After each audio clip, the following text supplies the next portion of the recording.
Hey everyone, Phil Stevenson, Mortgage Nerd here, talking to you about rates today for this week. It's been a crazy last couple weeks in rates. We had some of the lowest rates that we've seen in many years, and guess what? The trend shifted. Now we have the Fed meeting today and tomorrow. What does that mean? The Fed is probably going to lower rates, probably going to lower their benchmark fund rate, Fed fund rate.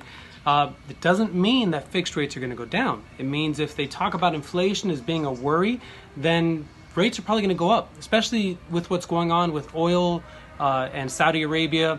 We're a little unsure what's going to happen this week with rates, but we do know that the trend started as of last week as rates going up.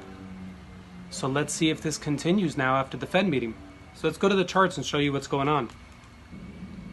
So here you can see 2 weeks ago on Thursday, we were at our lowest point for interest rates in many, many years. And since then, the mortgage bonds have just crashed. Last week, I talked about, oh, look, this was great news. The bonds went up here a couple days after this hard drop. But that day, they ended up crashing right back down. And then the next day, which was last Friday, was crazy bad. 62 basis points down. At least yesterday and today, we've kind of normalized. But now we're stuck in this new normal, which is not all the way up here. So hopefully, we see this going back up.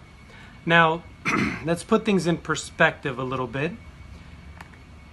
Because people will say, oh man, rates have gone up, it's the end of the world.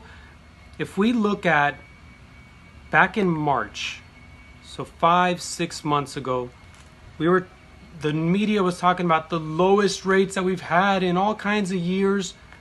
And look at the mortgage bonds. They're still higher than those lowest rates. So we're still in a good rate environment. Let's go to the treasuries and see what's going on. So in the treasuries, we see the correction. We see that everything dropped really hard. This is after the last Fed meeting when they were talking about the whole tariff war. And we saw a real hard drop in treasuries. And this is the correction that we're in right now. So we should see it come back down, normalize somewhere in the middle, we hope. You know, it's not the first time we've seen corrections like this. Look, this was a good drop, not as deep, came up. Then it dropped again. So we're looking for that same type of trend. We see this stochastic crossover here. That's good.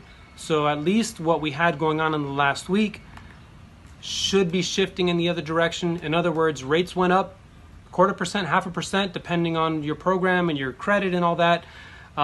Here's the other stochastic crossover. But they should normalize. We should see low rates on into the future, especially into whatever recession is coming. Whenever it comes, rates are going to go down even further. Next time we see those record lows or record highs in bonds, if you're in the market to refinance, jump in and do it, because you could lose out on it for a while. We're not sure exactly how far it's going to go. I do know it's going to go lower again in the future, but probably not as low as they were 2 weeks ago in the next couple months. So that's it. Phil Stevenson, Mortgage Nerd, giving you our rate update, and we'll see more later this week on the Fed meeting and the effect that it has. I'll probably do a Facebook Live. Thank you. Bye.